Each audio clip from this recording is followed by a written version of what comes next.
ازاي تفرزي المانجا من السنة للسنة بأسهل طريقة ومكون واحد بس في البيت موجود عندك تقدري تخزنيه بيها بطريقة سهلة وسريعة ومش هتاخد منك اي مجهود، حتى لو عندك كمية كبيرة جدا.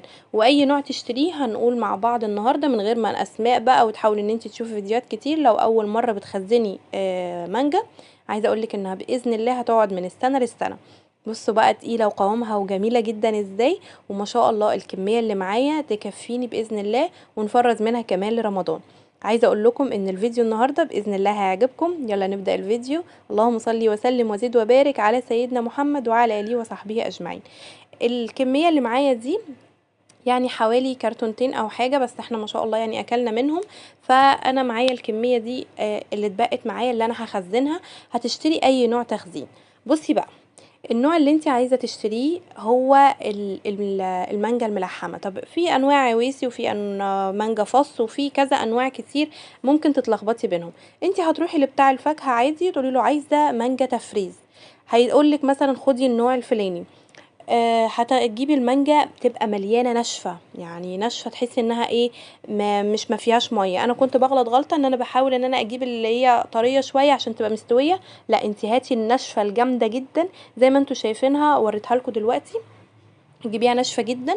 طيب انا معايا مثلا الكميه دي، انا لو طلعت معايا واحده او اتنين، وده فعلا اللي حصل، ان كان فيها كام واحده كده ناشفين قوي ما استووش لسه، او يعني عايزين يستنوا يوم او حاجه يستوى، اعمل فيهم ايه؟ خطوه واحده بس هتعمليها، هو ان انت هتجيبي اي كراسه عندك، او دي كانت ملزمه قديمه بتاعت بنتي، جبتها كده وعملتها. طبعا الكمية يعني كذا واحدة كانت عندي، فعملت منها كام واحدة كده. فدي اللي انا كنت عاملاها، فحبيت اوريها لكم ان بتلفي كل واحدة كده في ورقتين تلاتة.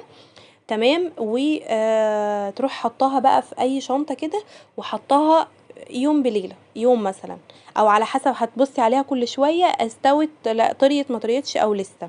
هتسيبيها ناشفة، اهم حاجة اهم حاجة اوعي تسيبيها ان هي تبقى مستوية وتحسي بمية، ما تسيبيهاش طرية خالص.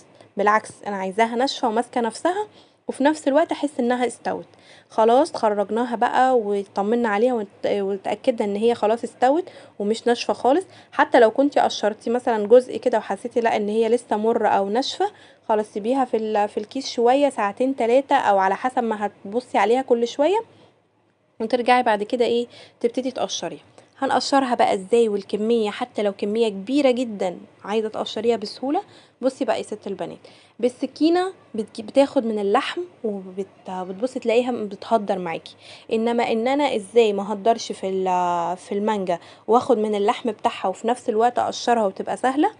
همسك المانجايه كده الكبيره حلوه، وتبقى زي ما قلنا ناشفه ما فيهاش ميه، انت يعني هتشتريها ما فيهاش ميه بقى، اللي هو احس انها ماسكه نفسها جامده كده. هبتدي اقشرها واحده واحده بايه بقى، بقشره البطاطس. بصوا هوريها لكم معايا دلوقتي.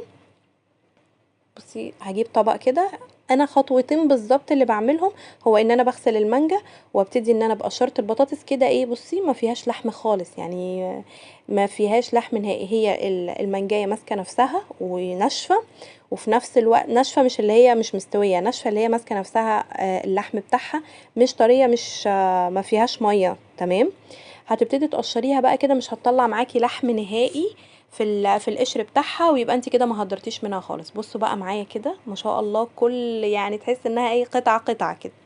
طبعا انت لو عايزه تعملي منها كنافه بالمانجا، الحاجات دي هتطلعي ايه، هتطلعي منها المكعبات بتاعتك زي ما انت عايزه.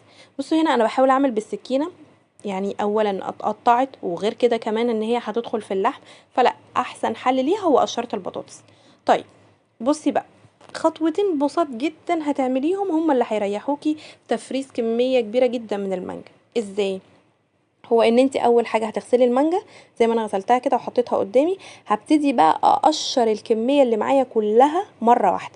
يعني انت مثلا لو جايبه 2 3 كيلو، ده على اقل تقدير طبعا لان انت عايزه تفرزي فهتجيبي كميه اكبر، فهتعملي ايه؟ هتروحي مقشره الكميه اللي عندك كلها زي ما انا عملت كده، قشرتها كلها، ما قطعتش، ما عملتش اي حاجه. خلاص قشرنا وجهزنا. ده كان بقى زي ما قلت لكم دول كانوا اللي هو ناشفين شويه، حسيت ان هم عايزين استنى عليهم يوم كده ولا حاجه، وبعد كده هقشرهم تاني يوم عادي جدا. طب ازاي فتحتهم ومش هيسودوا؟ هتسود حاجه بسيطه، وممكن تحطي عليها عصره ليمون الجزء اللي انت فتحتيه، وتروحي لفاها في ورقه وسايباها على جنب في المطبخ. تاني يوم هتلاقيها زي الزبده، ما فيهاش ولا حاجه. كده القشره بتاعتي انا بوريكم ان هي ما طلعتش لحم تقريبا، يعني حاجات بسيطه. تمام. دي بصراحه احسن طريقه، يعني ان انا بقشر بيها المانجا، ما بتهدرش معايا نهائي، واظن ان انتوا شايفين. تمام. وغير كده ان هي سريعه، اسرع كمان من السكينه. فيبقى انا عملت الكميه اللي معايا كلها على حسب الكميه اللي موجوده معاكي. تمام. زي ما انتوا كده شايفين، هو انا ال الحبتين دول هم حسيتهم ناشفين قوي، قاسيين قوي، فاللي هو لا، انا هسيبهم يوم، وتاني يوم هعملهم عادي جدا واحطهم في اكياس واحطهم على الفريزر على طول. طيب، انا كده زي ما قلت لك قشرت الكميه كلها مره واحده، مش هقشر واقطع وايدي تتبهدل وايدي يبقى فيها مانجا وابتدي اعمل حاجه تانية. لا، هتقشري الكميه كلها، وبعد كده تبتدي ان انت تاخدي القطع الكبيره او القطعه اللي هي الناشفه، والحته اللي عند البذره اللي هي بتعوز حك دي جامد يعني كده وبتبهدل ايدينا، لا خلاص انا هسيبهم بحطهم في طبق واحد، وابتدي ان انا ايه، اخلص الكميه بتاعه المانجا كلها، وبعد كده اروح ماسكه بقى حته في حته، اروح ايه، مكحته الحته اللي عند البذر. بصوا هي طلعت معايا الكميه دي، يعني شوفوا القطع البذر طلعت معايا اللي حواليها بقى، اللي هي انت بتنحتي فيها لاخر حته، هو الشويه اللي طلعوا معايا دول. والباقي الحمد لله كان بقى القطعة اللي طلعت مكعبات عملتها في طبق كبير لوحده، وهبتدي هي دي اللي هفرزها. تمام. دي زي ما قلت لكم دي القطع اللي طلعت معايا. عايزه تعمليها بقى مكعبات وتحطي في كيس لوحده، ده كده المكعبات للكنافه بالمانجا او اي حاجه محتاجاها قطع، او ان انتي مثلا تضربيها في الخلاط او تحطي عليها شويه سكر، فتبتدي ان انتي خلاص كده انتي عارفه بقى انتي هتفرزيهم ازاي. الجزء اللي هو اللي هو السايل شويه ده هحطه في كيس لوحده، والجزء القطعه ده هخليه لوحده. ازاي طلعت قطعة كده؟ هو ان انتي بتجيبيها ناشفة وملحمة كده وماسكة نفسها، مش ما فيهاش مية، يعني حاولي على قد ما تقدري ما تجيبيهاش طرية نهائي. تقولي مثلا انا كنت الاول بقول كده، بقول ان هي بتبقى طرية وحلوة وفيها طرية قوي وفيها مية، دي كده احسن. لا، هي بالعكس كده هتجيب مية معاكي ومش هترمي لحمة خالص، فابعدي عنها تماما. هاتي المانجية الكبيرة اللي هي مليانه، تحسي انها مليانه لحم وما فيهاش ميه، مجرد تدوسي عليها ضغطه بسيطه كده تحسيها طريه حلوه، بس ان هي طريه قوي لا، دي مش هتجيب معاكي لحم نهائي ومش هتديكي كميه. تمام. تمام. تاني حاجة بقى هو ان انا هفرزها في الاكياس. بصراحة في ناس بشوفها بتفرزها في اللي هي العلب هتاخد مساحة، ومش مش هتديني كمية حلوة، يعني مش هتديني مساحة كويسة في الفريزر، حتى لو عندك ديب فريزر برضو هتاخد مكان. الاكياس احلى حاجة فيها ان هي ما بتاخدش مكان، وفي نفس الوقت ايه، خفيفة، بتطلعي على طول، مش محتاجة ان هي تفك. انا بصراحة بدخلها على طول على تحطيه على طول في الشفشق بتاع الخلاط، وتحطي عليها السكر والميه، مش هقولك دقيقة، يا دوبك دقيقة بس، ان هي بتهدى كده مع الميه وبتفك تماما، حتى لو ما فكتش. يعني انا فعلا ما عملتش تلج. عايزه اقولك ان الطريقه دي ان انتي بتطلعي منها الهواء، فما بيخش لهاش هواء ان هي تعمل تلج. انا بمسك الكيس كده كويس قوي، وابتدي اطلع منه الهواء، بسيب فتحه بسيطه كده واطلع منه الهواء وافردها. اول ما فردتيها كده تبصي تلاقي ما شاء الله بتجيب، هتاخد معاكي كميه اكتر، وفي نفس الوقت هتطلعيها على الخلاط على طول، مش محتاجه ان انت تستنيها تفك نهائي. فانا كده حملت الاكياس وطلعت منها الهواء، وهبتدي ارصها فوق بعض وابتدي احطها في الفريزر. اول ما احتاج اي كيس هروح حطاه على طول زي ما قلت لك في الشفشه الخلاط، واحط عليه سكر والميه، مش هتاخد دقيقه بالظبط، وتبصي تلاقي نفسك بتشربي احلى عصير. تمام. تمام كده.